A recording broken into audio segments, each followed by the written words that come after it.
Hello, everybody, and welcome to another talk. Today, I'm going to be speaking with Michelle Boudin. She's a good friend of mine. I've known her a long time. We worked together on the Association of Master Herbalists. I was the lay member. She was actually a proper member. She did all the important stuff. I was just there to nod and smile. And we occasionally we go out on little field trips and do jobs within that group. So I just got to know her a little bit and realized she had a really good story to tell. And more importantly, I think just recently, the reason I recontacted her within the last week or so is I was just rereading her book, which she co-authored with Annie McIntyre back in 2012.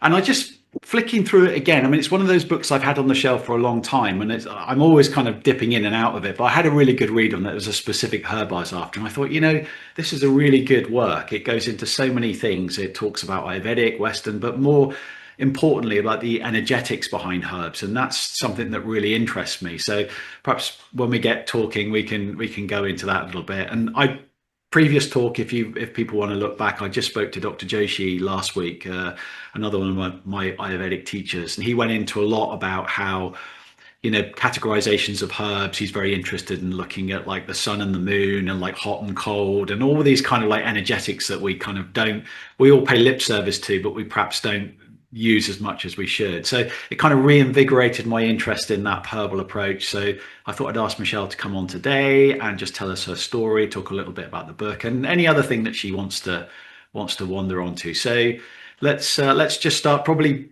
for the benefit of people listening to this. Michelle, maybe you could just talk about how you got interested in it, a little bit about your background. Oh, well, thank you, Andrew. I'm really delighted that you've asked me to come and talk to you with you today.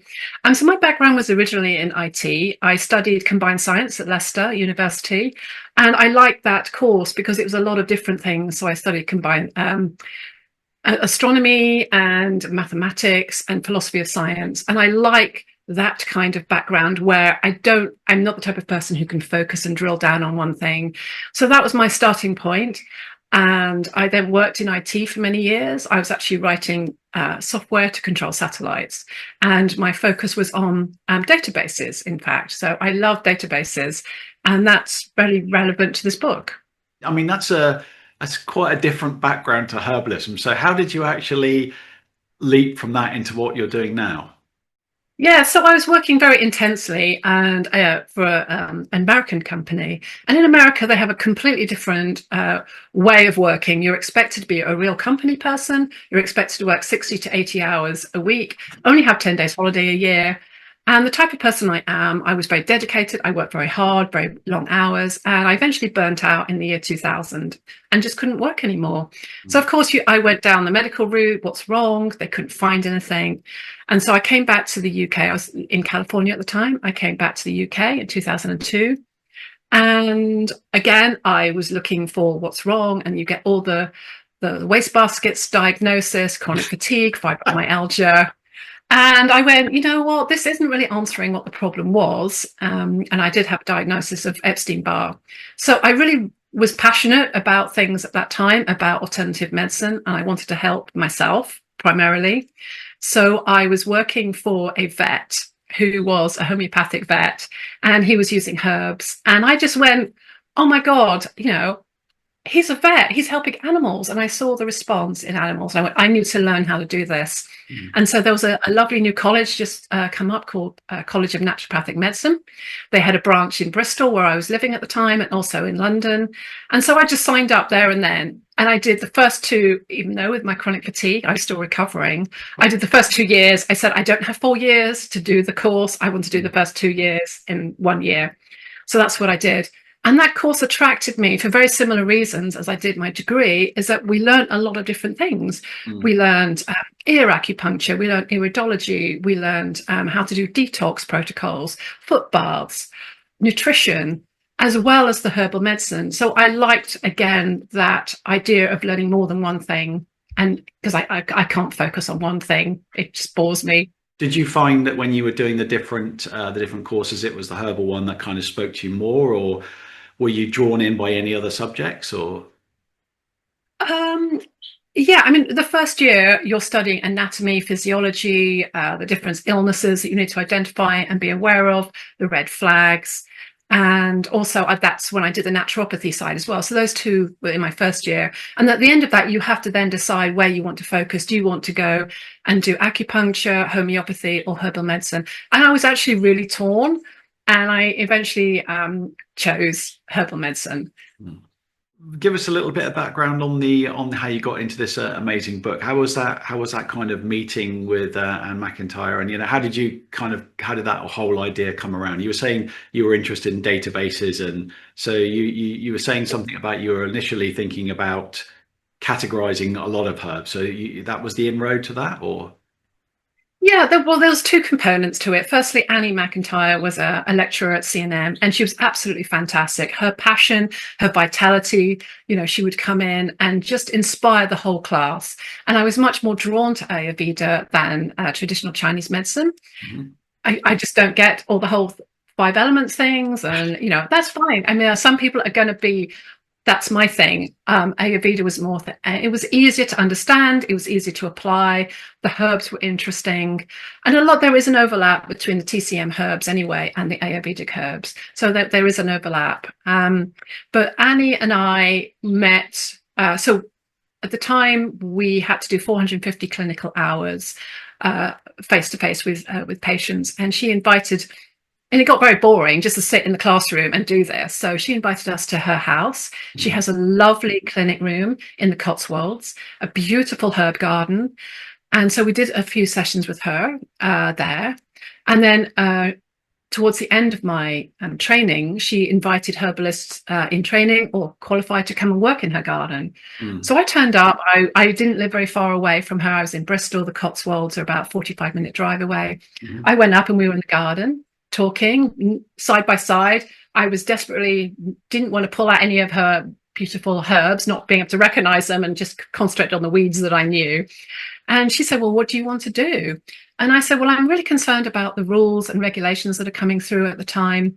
There was a big drive. I don't know if anybody remembers what was happening 20 years ago, but it's a bit of a detour. But we had the Codex Alimentarius that were writing very strict rules. They were controlled by the WHO and the Food and Agriculture Organization. And in tandem, they were coming up with food safety laws, labeling laws, but also vitamins, herbs, supplements as well. And the EU, we were very much in the EU at the time, and we were importing these rules. The EU had, I'm just going to look down to make sure I call it right, was the EU Food and Supplements Directive. And again, what these two bodies were doing in tandem were saying foods, herbs, vitamins and minerals should only be taken as an adjunct to food, and they shouldn't be taken on their own. So they came up and said 100 milligrams of vitamin C is all you should take every, maximum per day in a supplement. So there was an idea that herbs and other things were going to be very restricted. The other rule that was coming in was the Nutritional Herb and Medicines Directive that said any herb that hadn't been used for 15 years in your country was no longer allowed to be used. So there was suddenly this huge risk we were going to lose herbs, vitamins, and especially Ayurvedic herbs. So I said to Annie, and I think Annie had the same idea, which is how we gelled so much and well together, was that we could use, if we couldn't use Ayurvedic herbs anymore, we could use Western herbs in an Ayurvedic way. And I was, with the database, I wanted to create this database of all the herbs in the world. I had global domination in my mind. I want to know all about the herbs, where they grow, what they're used for, before the restrictions took place. And we can't grow very many herbs in the UK that we can in India and China. So there was a real danger that these were going to go missing. So we collaborated to come up with this system where we could use Western herbs in an Ayurvedic way. Amazing. Yeah, I mean, it's like super useful. And that's something that's always been in the back of my mind. I always think, well, there is a lot that's available here. There is a herbal tradition in the UK, and there are retailers selling these herbs, but I wouldn't know how to use them. And I mean, there were I think David Frawley and Vasant Lad did a book, isn't it? The Yoga of Herbs, where they introduced some American herbs that they use, Western American, try to North American herbs in to try and then give the energetic qualities of those. But it's always been in the back of my mind, that's something we should be naturally looking at, because Although there is a chapter in one of the classic Indian texts where they say it's always good to use the herbs that are local to you. I've never actually, you could read that a number of different ways, but it's always been in the back of my mind that you should try and use stuff that's locally grown. I know when I'd done some events in Europe with Dr. Joshi again, and we were staying at a large property that had a big garden, and just in between teaching, we had a wander around this garden to have a look at it, and he was identifying all kinds of stuff there. He said, look, this is basically the same thing, but it's a European variety. So all these things are here. It's just we need an inroad into using those, and I think that's what your book was largely well started to do, because it's 2012, isn't it? It's quite a while ago. It's Yeah, it is a long time ago. And I think people have forgotten, or certainly even I have forgotten, about how scary it was at that time. And we had the, you know, should herbalists in the UK be statutorily regulated or not and be controlled by the government? That was a big debate. There was a lot of things going on at that time that seems to have just been dropped away. So that's quite good that we're still having access to a lot of the herbs and supplements. But yeah, I think when you talk about local, there was a movement at some point called the 1 mile pharmacopoeia. And basically you walked around where you lived in a 1 mile radius and looked at all the things growing that you could use. So for instance, here I can grow nettles really easily. I can grow lady's mantle, rosebay willow herb, although that's not a great or well-known herb in the Western materia medica. It grows everywhere here. I got digitalis here. Not that I'd ever use that, but it does grow well. So you would look at, as I said, the 1 mile pharmacopoeia, because you can walk that distance. So if you cannot suddenly use your car or import herbs or buy herbs, that would be the place to start.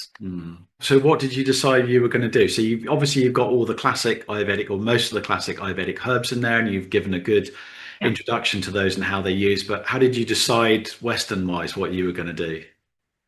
So Annie and I would get together and we'd get the herbs and we would taste them, we'd smell them. I'm very pitta, in case people, and which is a fiery, hot type person, very driven, an A-type personality.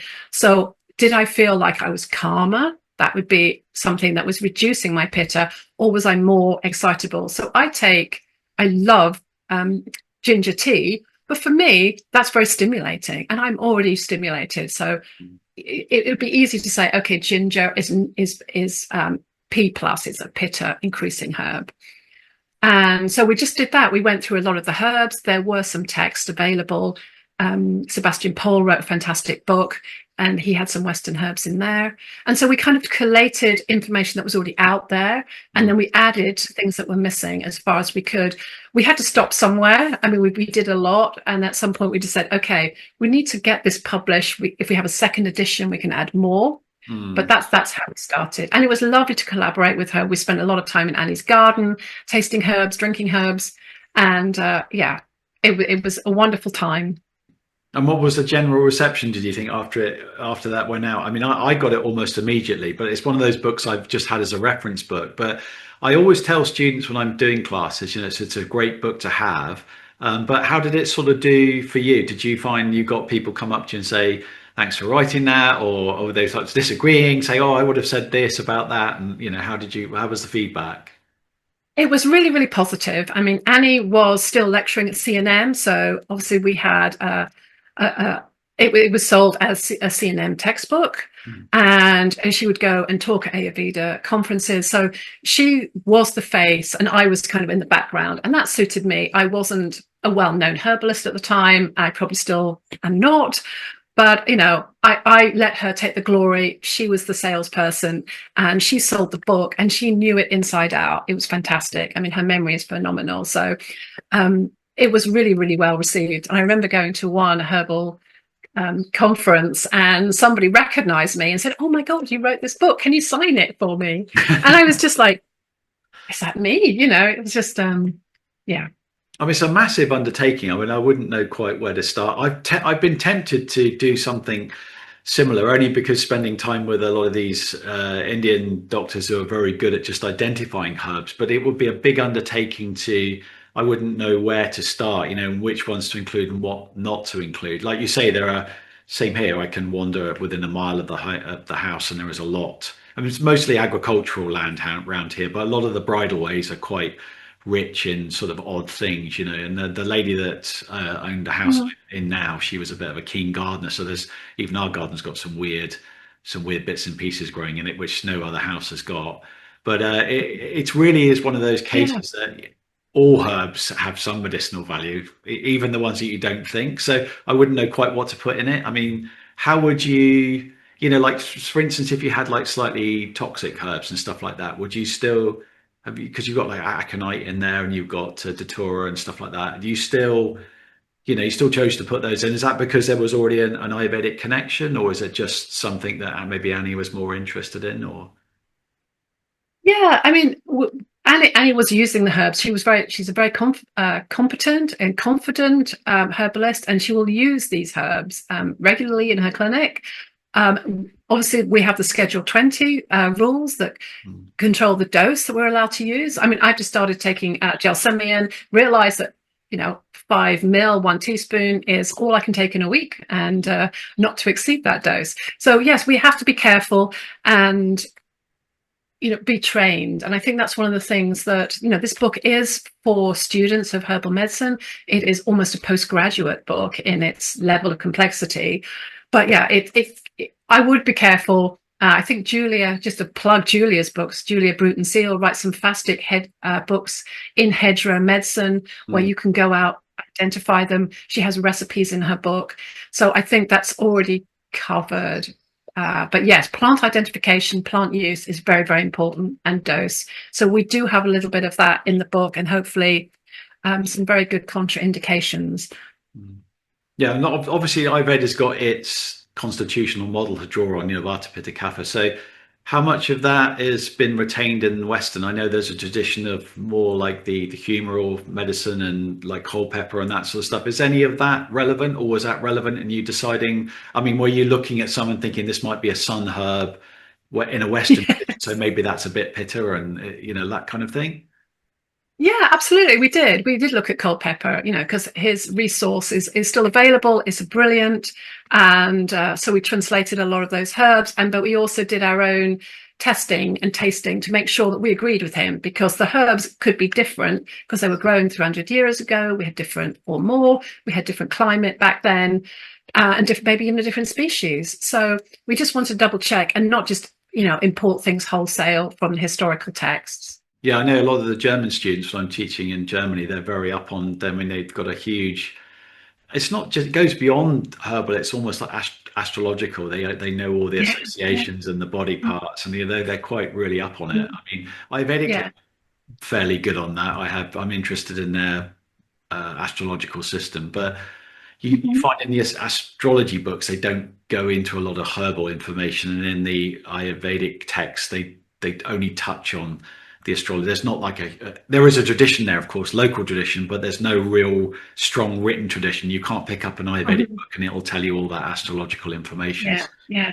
So I mean, herbs have gone back for millennia. I mean, they found herbs in King Tut's tomb, so we know it's been going on for a very long time. And I think every generation has their own way of finding which herb is good for someone. I mean, myself, I've moved on from into kinesiology and actually directly asking the body which herb does it want and how to blend herbs together to come up with a formula. So that's my process that I've because it takes the guesswork out. I can sit here with all my experience and knowledge, but sometimes one herb, the patient just doesn't want it. So it is, I would recommend everybody learn some form of kinesiology. Mm. I That's mean, been my take on where we are currently, the yeah, energetics of I the can't. herbs. Yeah. I sort of can't trust my intuition enough to do that. It's almost like I need an external.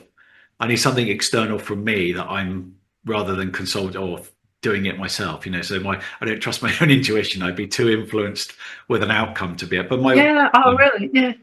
Yeah, well, kinesiology, that is, as I said, takes the guesswork out because you're asking the patient directly, the body of the patient. It reacts to the energetics of the herb. It reacts to the alcohol in there. It can, if you give a supplement, it might be that there's some contamination in that capsule, and you'll find out there's, glyphosate in the capsule. You open it up, the contents work brilliantly, but when it's encapsulated, the body doesn't like it. So that's my personal take on where I'm going at the minute with my career. But yeah, there's many ways, there's many roads that lead to Rome, and I think that's what the beauty of us practitioners are, or lay people who are interested. They find their own way and what works for them and their patients. In most Western herbalists now, are they using, what percentage of them will be doing that, actually having a herb garden and then picking and doing it? Or is it mostly powdered material or tinctures? I'm not really up on the Western herbal side of things. What are most people doing these days? If I go to see a Western herbalist, what am I most likely to get? Is it something that's like fresh and they've dried it themselves, or are they more likely to give me something off the shelf? Or I think it really depends where they were trained. If you're trained at one of the universities, I think we only have 2 courses left, one at Lincoln and one at Westminster. And then we have C&M. So those courses are very much into tinctures. But yes, we are obviously, some forms are better dried or as powders.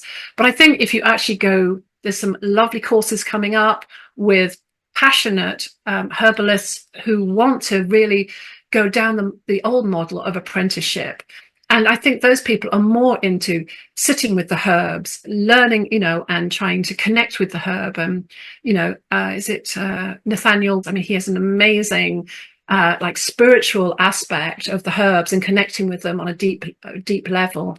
And that's fantastic. So those people might want to be using wild herbs. Those people might want to be growing their herbs that they have a special connection with in their garden. So I think it's individual, and it is worth asking before you see any herbalist how they work. And most of them will spend 15-20 minutes with you having a chat to make sure that if they're a good fit for you. Because if you don't believe in, let's say, kinesiology, people won't come to see me. But if they are very into the spiritual aspect, they might want to go and see somebody trained with Nathaniel. So if you didn't use kinesiology, and what would be a standard? What would most Western herbalists use as a diagnostic method? Just literally asking questions? Yeah, so for instance, if somebody comes to me with a skin disease and I'm wondering, are they Pitta, Kapha or Vata? It depends on the type. So a Vata skin would be very dry, itchy, flaky. Pitta skin would be red, it would be hot, it would be, intensely itchy. And Kappa one would be more oozy and pussy, and so you can then look at the herbs for skin and go, okay, my patient has a Pitta problem, let's reduce the Pitta, use skin herbs that reduce Pitta. So I think that's how TCM works. I think that's how the Ayurveda practitioners would approach the problem. So when you were doing your training, then you're obviously training in Ayurveda as well. So what was your kind of impression of, obviously you're using both systems, but what do you most like about the Ayurvedic approach? I mean, what do you find so appealing about it? Well, it's so simple. And I'm just going to give you a quick analogy for anybody who doesn't know the system. So there's 3 major constitutional types: Pitta, Kapha, and Vata. And I heard this at a herb festival, and so I'm sorry I can't credit who said this, but it was hilarious. So you think about Winnie the Pooh. Okay, so we all know Winnie the Pooh stories. So Winnie the Pooh, he's round, he's cuddly, he likes eating, and he doesn't do very much. That is a typical Kapha person. Okay, Tigger is very bouncy, fun. Okay, you can't sustain that. So he would be, in my mind, very Vata. So Vata is airy, and these people like to dance and move and sing, and they're very creative, but they don't actually get much done at the end of the day. Pitta people are Pitta perfect. Okay, it's me, it's Andrew, and probably 80% of the people watching this are the ones that are very Pitta. They're the ones that are driven. They're the ones that get things done. They're the ones that can juggle a load of things. But they have also tendency to burn out. So they would be everybody else in the book. They'd be Christopher Robin, Rue, owl or wall, and I think the only one I struggled with was Eeyore, and I think probably he was like a burnt out pitter who turned inward and was very, very, oh, I can't stand this Melancholic, isn't life. it? It was sort of black and drab. It Melancholic, was raining, exactly. very raining wherever he was. Yeah. So I think, for me, that just sums up Ayurveda. It's very simple, very straightforward. Yes, you have combinations. I'm Pitta Kapha. So I have this awful duality. So I want to rest and enjoy myself and sit and eat. And then I have this driven side of me. So I have this constant battle every single day. What do? I have a list of things to do, nicely ordered. And then I have this desire not to do them and procrastinate. So it's quite an interesting internal dialogue that goes on every day. But Annie was the one who told me that. So I was like, I get it. I get what I struggle. I was going to say one last thing about patients. So if you have a Kappa patient, they're very unlikely to follow your protocols. Okay. Vata people will be on and off. I did that and it didn't work because they didn't take it like you said. Pitta people will come with a spreadsheet. Oh, look what I've done, an Excel spreadsheet with a time. I took this, and they have little ticks next to it. Those are the patients you want. Those are the ones that are going to get well. They're going to follow your protocols. And those are the ones that are driven. And the same when if you're going to employ somebody, employ a Pitta person because they're the ones that are going to get the job done, unless they're angry and burnt out and very fiery. With you all the time. Yeah. I mean, I always see that just as like it's the middle ground, isn't it? So Vata, right out like air, isn't it? Like the air element is moving away and outwards. Kapha is very earth centered, and sort of exactly one between the two. Yeah, they're all great. It's just a model, isn't it, to hang everything on, and it's a way of looking at the world. And I like I think the kind of Ayurvedic Indian approach I like it because it's got some flexibility. It's not too rigid, and yet there's plenty of rules if you want it. That you can go down into multi. I mean, they'll sort of split hairs till the end of time, but you can take it on whatever level you want, and it has some useful diagnostic trends. Yeah, and there's lots of quizzes out there on the internet that you can do yourself and find out what constitution you are. And the book is really useful because it does say which herbs are going to reduce if you have an imbalance. So it might say PV, so it's going to reduce. PV minus would reduce the Pitta and the Vata. So if you're a bit confused, maybe you're a combination, that's possible. Then you would maybe go for those herbs. And I don't really think you can get it particularly wrong. It's just general, isn't it? You should keep a score and a tally because obviously there's going to be wild cards in there where it might go either way. But generally, if you see and that's the dosha that's most predominant because no one's really pure. You won't get a pure type. I'm very unusual to have pure Pitta. You'll have a little bit of something. Yeah. Exactly. And where you are in life as well. So, I mean, babies, you look at babies, they're very round. Or what do they do all day? They sleep, they eat and poop, basically, and cry. And so they're in the Kapha stage of life, that. And then we go into the Pitta stage of life where we're out there in the world, we're working, we're studying, we're raising families. And then in the towards the end of our lives and the menopause, we become very fatter and we're all airy and we just dry up and have drier hair and skin. So you get that imbalance. You have to take where you are in life as well, and the seasons, and as you said, maybe even the moons and the sun and the stars can affect us. I mean, certainly last week the high magnetic radiation from the sun, I really felt that. So yeah, we are definitely being affected by what's out there in the cosmos. This was like a one of a kind. I should say to people, actually, this is another unique feature of this book is that great, there we go, the great spine. The fact that you can just open this on a desktop and not have it fall on the floor when you're looking at it, because that's the most annoying thing. Is like following a recipe or reading and putting it on a table on the floor. So really appreciate that. But aside from that, what were the other kind of design things that you wanted to do? Because you've got like a really nice kind of layout as well, the way it's all kind of partitioned off and sectioned. Is that did you have a plan for that, or did it just kind of organically grow as you were putting it together? Or well, we had a wonderful template on this book. I don't know if anybody has this book, Herbal Compendium by the Australian Kerry Bone. Okay. And it's spiral bound. There you go. And This was my favorite book as a student, and I still use this today. It's very, very dog-eared, but it's let's see, you can see things very much laid out. If I show this, or you can put a Yeah, screenshot up I'll put a later. screenshot later. I'll send you something. But it just breaks down. It's a ready desk reference. No words. I don't have to sit there and read pages and pages of stuff to get the important points. It's all there. The dosage is there. What it's used for. Safety considerations. So I loved this. So our book with Annie was the template, basically, to get a bit more information about the herbs than this book. But yes, basically, and this book is the same. At the back, it has wonderful formulae you can use. So we copied that as well. It's sorry, Kerry. We love you, Kerry. Great idea.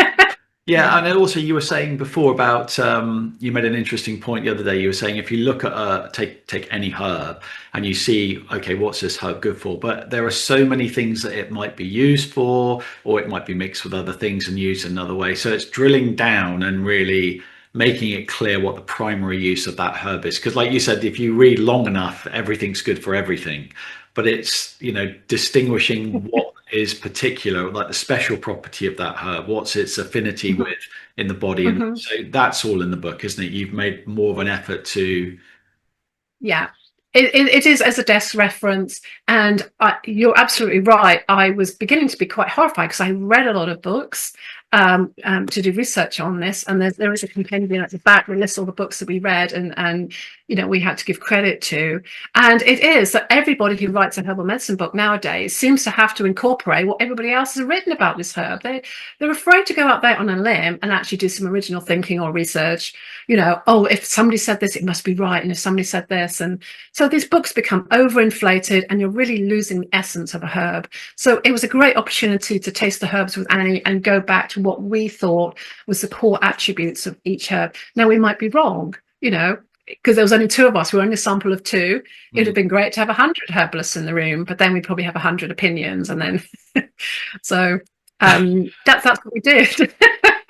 I find that a bit confusing as well. Like when I was in India, you'd go into treatment rooms and they'd say, normally it would be recommended to take this, but I always use this. And you think, well, that's nothing actually it's not supposed to be for that. Yes, but if you take it with this. And so you're always going to get that, aren't you? You're always going to get your own take on, what you found to work, but there's the traditional use as well. I mean, they say in India, some of the most successful practitioners only have 6 or 7 herbs. And it's just how they prepare it and what they, the vehicle, the anapana that they give it with can be quite different. Is there any chance, do you think you could ever revisit it and start looking at really do a real number on the whole Western scene and just really get all this down into a database? I mean, ideally, like an app, I suppose, these days would be the next. Well, yes, exactly. I mean, that would be a dream of mine. I think there are probably herbal medicine apps out there. I had never looked for one. I think there is one, actually, I need to find the name out of, that does drug herb interactions, and that would be super useful. I have another plug for another great book, is this book. I'll send you a copy of it. A book about drug herb interactions. And I know this would be great desk reference for any doctor. I mean, it is fairly scary reading. You pick up a book, this, and you look up coffee, and it'll tell you why not to take coffee. And cocoa's in here, but a load of other herbs as well. So it talks about the pathways. It's really well researched. It talks about the pathways, how they affect the liver, how it's going to we know John's wort, for example, can break down medications quicker, so they can lose effectiveness.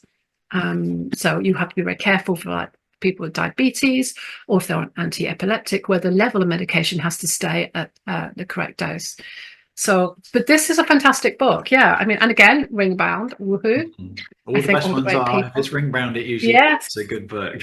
But yes, I mean, I would still love to do an app, but yes, I think there's already an app very similar to this. I'll find out the name for it so people can download it and use it. But yes, I mean, I think it would be great. I still would love to do some database, either on an app or on the phone. But yeah, it's very time consuming. I have a life. I live in Wales. I enjoy where I live. And I'm in that Vata part of my life where, I want to take things a bit easier and not use my brain so much. But yeah, if there's anybody out there who wants to help me, collaboration is great. Yeah, I sort of like I've kind of gone over the top of the hill now. Maybe 10 years ago I might have been more, but I mean, it's not that I'm not enthusiastic about it. I understand how much work it is. Having done Yeah. written a few books, I know it's just putting a book together for me. I realized what a nightmare it was going back and really thinking about it. And you always wish afterwards you'd said something else anyway. So you never really finish it. It's just work in progress at that time. So Yeah, actually, so absolutely. how long did it actually take you to write that book? How long were you working on it for? It came out in 2012, so you started 2008, you said. Yeah, that's when we got together. We stalled so many times. Annie had a family. She had, her daughters were at school doing exams, and then they went to university. So she was very busy teaching.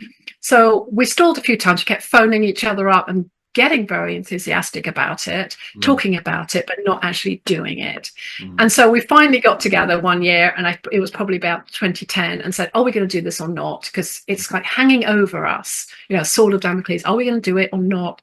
So we decided yes, and so that's when we really started. And I think what I wanted to talk to you about, because I think a lot of people have great ideas, and they're like, "Oh my God, this is so amazing." Maybe they tell somebody. So I think this is like the chakra system of creativity, that you have this idea into the crown chakra, you visualize it, all the different things you can do in your mind. Oh, I can do this and this, and this is great. And then finally you tell someone. So you verbalize it. You're projecting it out there into the world. Your first step, is this a good idea or not? And a lot of people, I would say 80% of people you ever tell anything to are going to think it's a bad idea because they don't understand what's in your head. So mm. ignore those people, or go back and do another thing. Take on, if you have somebody you trust and respect, have a little think.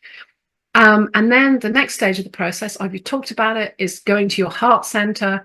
Is this really, do I feel passionate about this project? Do I have the energy and the commitment? And Mm, then after that is where the hard work starts. The lower chakras is where you're really birthing it almost, mm, where you have to do the hard work and you have to understand you might have to find a publisher, you have to find a typesetter, you have to do this, you have to do that. And you get very bogged down. So if you are starting a project and you've got the idea, please write down and your passion, why you're doing it, mm, and what the end goal is, because it's easy to lose sight at some point mm. and be completely overwhelmed and give up. Obviously, half the book is still Ayurvedic herbs as well. So even if you're not really so interested in the Western side of it, that would be something you might dip in and out of. It's still just a good book in its own right for those. And interestingly, I mean, a lot, obviously, moving in the fields that we move in, I would speak to a lot of Western herbalists. A lot of Western herbalists do use Ayurvedic herbs as well, probably more than they'd like to perhaps say they do. But I mean, I've never met any of them that didn't use Brahmi or Triphala or something like that. So Mm-hmm, it's a mm-hmm. good resource for both, and it might give you another way of looking at things, and it just give you that extra inspiration. It's a nice book to have to hand. So if people are interested in getting a copy, where's the best place to get it? I mean, people can get it straight from you if they need to, or Yeah, they can contact me. I am going to put it up on eBay. I decided that's probably the best thing. My website is very old, it's very clunky, and I really don't want to start plugging in, buying things through it. So I'll just put it up on eBay. I'm happy to give everybody a reduced rate until the end of July 2025. I'm going to sell it for £18 plus P&P. That's for the UK. I'm not sure if you want to ship it anywhere else in the world. Contact me. Probably through eBay, and then and I will give you a quote for shipping because it might be a little bit more. I think I have eBay sort shipped it of to do all that. They've Australia. got that's all part of their machinery now, isn't it? Though I think if you, as long as you make it available for overseas, they automatically do all the calculations for you. I think. Oh, okay, did they? Yeah, Okay, I that's think. fabulous because it is quite a heavy, chunky book, so Yeah, it can be quite difficult to ship it. yeah. But yes, I'm going to put it on eBay, and that just it seems to make life easier, and then other people can find it. So yeah, And you said there was some other material you had on there as well. Are you doing some other? I'm having a good clear out, which is a good point. I am downsizing. I am going through the gentle art of Swedish death clearing, which is my way of sorting out my life. And I have loads of books on herbs that I'm probably going to be selling as well. So have a good check of that because I need to get rid of them. I can't have, you know, 2,000 books anymore. I'd love to reread them, but I want to kind of free up my life for what's next. I remember somebody gave me a copy. This is probably more than 10 years ago. There was another book that had been done. I'm trying to think of the guy's name. I think it was Peter Holmes. He did a Mhm. book on energetics of. So I think he was trying to look at all the Asian herbs, and try and Mm. categorize them energetically in a Western way as well. But it was a two-volume set, and I remember I got one of them. But although it was interesting and it went into a lot of the sort of mythology behind these things, I didn't find it as useful as your one, because it kind of, yeah, maybe it was like too much. He'd sort of taken on too much. You can see, even reading yours, it's a big job, and I think he tried to sort of maybe tackle too Mhm. many herbs and got lost in the art of translation. But yeah, I mean, I've not Oh, come across any other work that was trying to do that. That's a yeah, big task yeah. really to try and do that. I'm going to talk a little bit about maybe the different sections in the book, because Definitely. it is kind of overwhelming for somebody who just picks this up and goes, "What? Why are these herbs out? Not in alphabetical order?" Well, it's very simple. We have two sections. So we have the beginning. We have Western herbs. So there's the A to Z of those, and then we have the Ayurvedic herbs. They're in the same format, which Mm. is nice and easy, so there's no difference. And then we have the therapeutic section, and this is listing. So if we look at something like gallstones, it then just summarizes all the herbs. So the herbs that reduce pitta and kapha are across here. And then, so if you don't want to look, you can just pick this up. If I have somebody's come to me with epilepsy, that I don't treat epilepsy or, something. I can just look at here, which herbs might be useful, which ones do I have, which ones can I test with kinesiology. And then the next section, so that's nice, really, really nice. I like that. And then we have this section on all the different types of, so this is the Ayurvedic herbal action. So you can look up Ama Pachana, will list all the herbs that clears toxins from the gut. Mm. So that's kind of the number one thing we would do with any patient, isn't it? Make sure their gut and their is working, and their bowel. Yeah, well, of course, we know, if we're going to clear the bowel, for instance, we would call those herbs, we're not going to call them amapachana, we're going to call them laxatives. Mm. So it's the same thing. We're just giving them a different name. And that's the next section of the book is the Western. So if you want to look up laxatives, you're going to get a list of laxative herbs. It's as simple as that. And then there's an introduction to Ayurvedic formulae. Not many people, I certainly don't use many of these formulae, but they are all listed here, the most common ones that Annie uses the most. Mm. So Annie was a great reference for that, because she knows which ones work from her clinical experience. She's got 40 years. Mm. She's one of the few people that I found who, from a very young age, wants to be a herbalist. Not many people at the age of 16, 18 want to go into herbal medicine. It's kind of a second career or third career for a lot of people. So, she has all this beautiful experience. Mm. And then there's just some glossaries at the back, and of course an index. So you can, just a standard index. You want to find a herb quickly. It's a big book. Rather than flicking through it, you can just do that. So this for me is like a database that's been printed out. It is. That's exactly what it into is. book form, because this is really what he was going to plug in to being into a database. So that's how it kind of ended up being like it did. And the poor guy, I have to shout out to my brother-in-law, John Leach, who was so patient and so supportive. And, he did the layout, and it was a lot of work for him, but I'm sure he could automate it somewhat, being a graphic designer. Right, it's a really clean, easy format. It's easy to find. I just find it very quick to use stuff. I tend to go. Obviously, I've got the Indian formula which I use first, as sort of. But finding stuff in there is really difficult. I mean, even for me, where I sort of roughly know where stuff is, I still got to have a job to find it.